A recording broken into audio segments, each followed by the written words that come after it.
Hey mamas, and welcome to the Entering Motherhood podcast.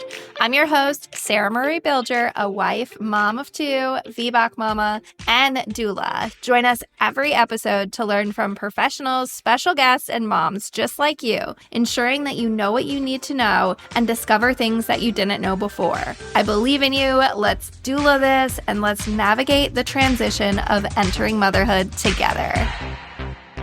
Hello, and welcome back to another episode of Entering Motherhood. Today, we're talking about a topic that every pregnant person hears about from the moment that they announce their pregnancy, the moment they find out. This is probably one of the first things that is kind of associated with your pregnancy that people will ask you the most about, and just something that we all sometimes kind of obsess over, but we're going to dig a little deeper and talk about your due date. People are probably constantly asking you when you're more noticeably pregnant or when you're announcing your pregnancy, when are you due? When is baby coming? When will baby be here? And while it's exciting to have a date to look forward to, that number on the calendar can also bring a lot of stress and pressure, especially as you get closer to it and it comes.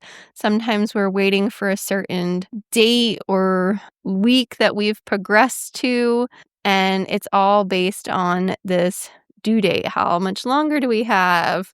When should baby be here by? What are we putting on the calendar? What are we telling people? What month are they coming in? And so in this episode, I really want to just dive in on how due dates are calculated, why they're often very inaccurate, and how you can shift your mindset around them so that you feel more empowered and less anxious as the big day starts to approach. This, of course, cannot be a solid, hey, baby is coming on this exact day, because it's not an exact timeline, and everybody has a little bit of fluctuation between their cycles, a little fluctuation between their situations and scenarios. And so everybody is going to be a little bit different, but it is a way of estimating when baby might come. So let's just start out with what a due date actually is and what it means. A due date is a calculated estimate. Like I said, it's not guaranteed. And it just is a date of when your baby might be born. Traditionally, it's based on the assumption of having a 28-day cycle with ovulation falling on day 14. So this adds up to 280 days, or roughly 40 weeks, to the first day of your last menstrual period. And only about 4 or 5% of babies are actually born on their due date. Most babies will arrive, though, between that 37 and 42 week timeline. So your due date is really more of a window, and it doesn't necessarily have a fixed point. And so that's why now you might hear more of this EDD, or estimated due date, instead of just due date, because it's acknowledging that it is an estimate and that there is fluctuation involved, and we don't have to be so rigid and stuck on this one particular day, because in reality, that's not where most babies are going to fall. And so this estimated due date can be measured based on your last menstrual cycle. And this is more of the traditional way of really determining when that might be. Or we can be looking at early ultrasounds. So this is an ultrasound that's going to be done in the first trimester.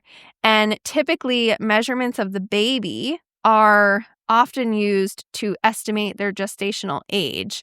And so that early on, there isn't much fluctuation in baby's growth. It is more accurate to determine this timeline, this due date, based on very early on ultrasounds.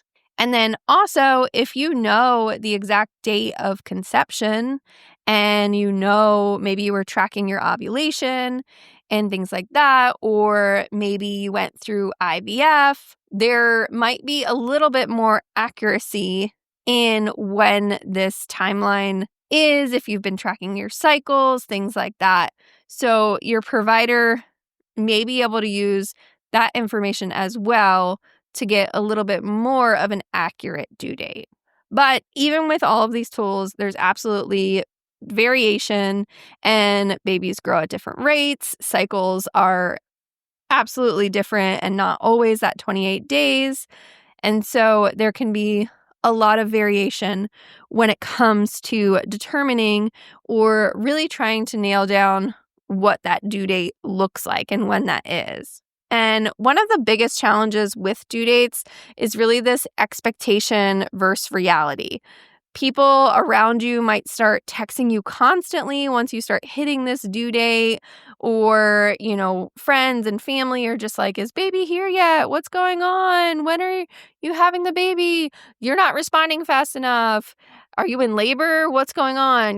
There's this situation going on that now multiple people are involved and they're asking what might be happening. And then it can also lead providers to start talking about induction. If you are approaching that 40-week mark and they want to make sure that you have a baby by a certain time, this is now adding on to that. And you might actually just start to get thoughts in your head if you are getting close to that 40-week mark and saying, I still don't feel anything. I don't feel any different. What's happening? Is my baby coming? The truth is your body and your baby know what's best. And for first-time moms, they say it's common to go past that 40 weeks. I will say personally, our daughter, my first, came at 39 weeks. So that can be the case as well. And for clients that I've had, not many of them go past 40 weeks, even first-time parents. So it's really just reframing that thought process. Sometimes it helps to have it in your head that you will go past your due date so that you're not getting anxious if you do, or you're not so fixated on baby needs to come by a certain date. You are a little bit more relaxed and going with the flow if you're not putting a set, strict timeline on when it all needs to happen. And so really just reframing this and thinking it more along the lines of my baby will come when they're ready, and this is an estimated due date. This is a window of time. This is not an exact day that they need to come. That can really help alleviate some of the pressure. And the cool thing is you don't have to share your exact due date with anybody. You don't even have to announce how many weeks pregnant you are or what that looks like, because if you want to keep that information to yourself, if you want to even say, hey, I'm not due until November and really you're due the end of October, to kind of give yourself that leeway, because let's say you are due the very last day in November and you tell people, oh, we're due in November. Now, November 1st, November 2nd, November 3rd, like they're going through all of these potential days saying like, oh, is baby here yet? Is baby coming? When is baby coming? What does this look like? There's just a lot of chatter and talk that can happen. So if you're adjusting your estimated due date and telling people differently because that makes you feel better, and they, for whatever reason, need to have a day to ponder over or think over. And you'd be surprised. Like, I even have strangers and they're like, oh, when are you due? And they want an exact date. And I'm like, wow, like, why does this matter to you? And they're like, oh, I was born in June, or I was born in August. Maybe it's my birthday. And I'm like, I don't know you. But there's this like weird association that people tend to want to make and find a connection on. Then once baby's here, it's not as much of a thing. Like, nobody's asking like, oh, look at your baby. What's their birthday? So maybe they're asking like how old they are or how many weeks they are, months or things like that. Or you're, chatting with a new friend and your babies are around the same age. And so you're sharing birthdays.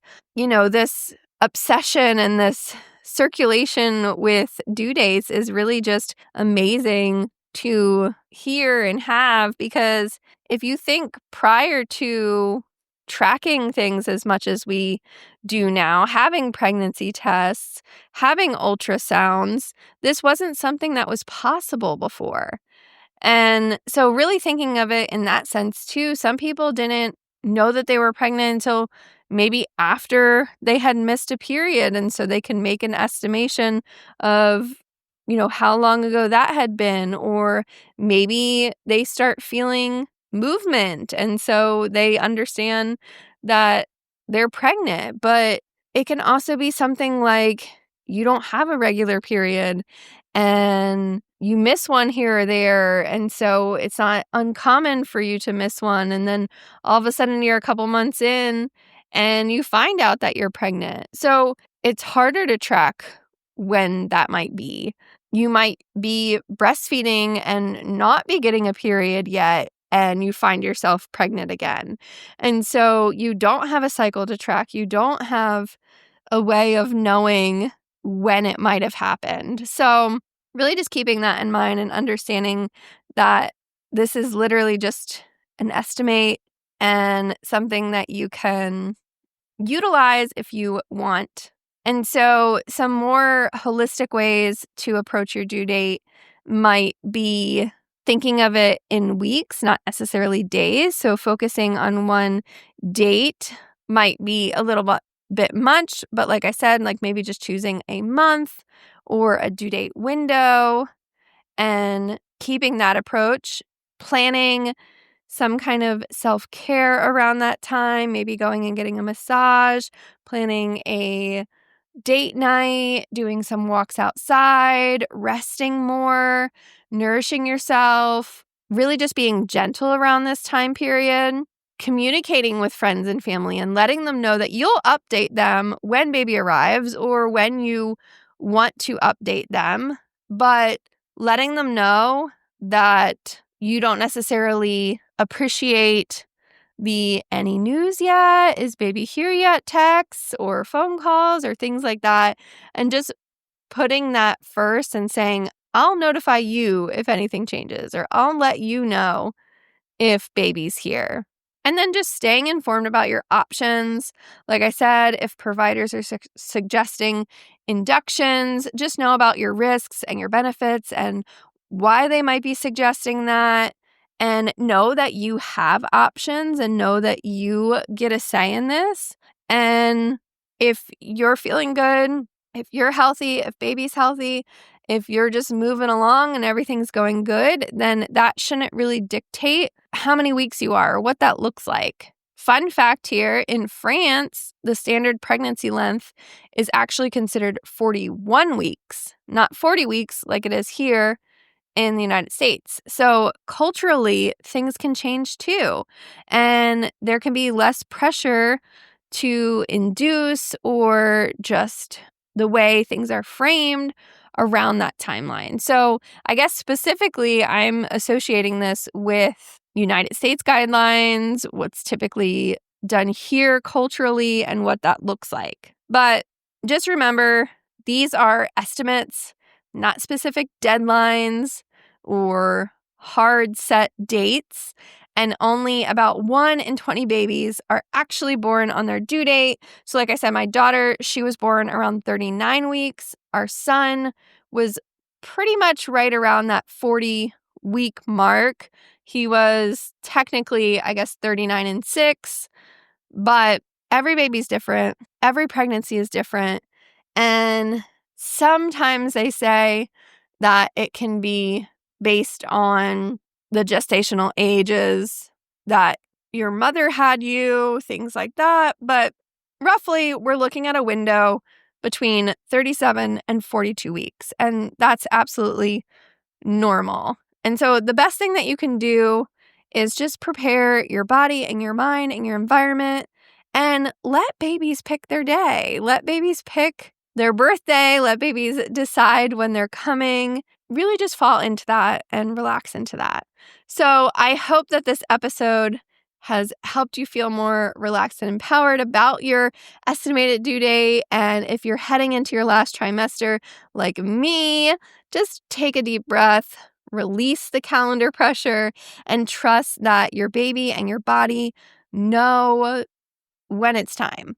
And so if you found this helpful, as always, please share it with a friend or someone who's pregnant. If you are in the birth world, if you do birth work, I hope this helps you with your clients and really just reframing this association with a due date and helps you help them alleviate any anxiety that is associated with due dates. You can connect with me over on Instagram at Entering Motherhood. Let me know, like, when did your baby come? What was your due date and actual birth date? And how did that fluctuate? Let's talk about it. Let's chat. So with that, I'll say see you later and catch you next time. Thank you, mamas, so much for listening. Remember, you are a rock star. I believe in you. Let's doula this. Let's crank it up a notch and let's kick it into high gear together. Hit that subscribe button, share this episode with a friend, message me, email me, call me, beat me. You know how to reach me. We're doing this, mamas. I am so excited to catch you here next week. This is your one-stop go-to place for helping you find the resources you need to make the best choices for you and your family during pregnancy, birth, and most importantly, postpartum. See you later, mamas.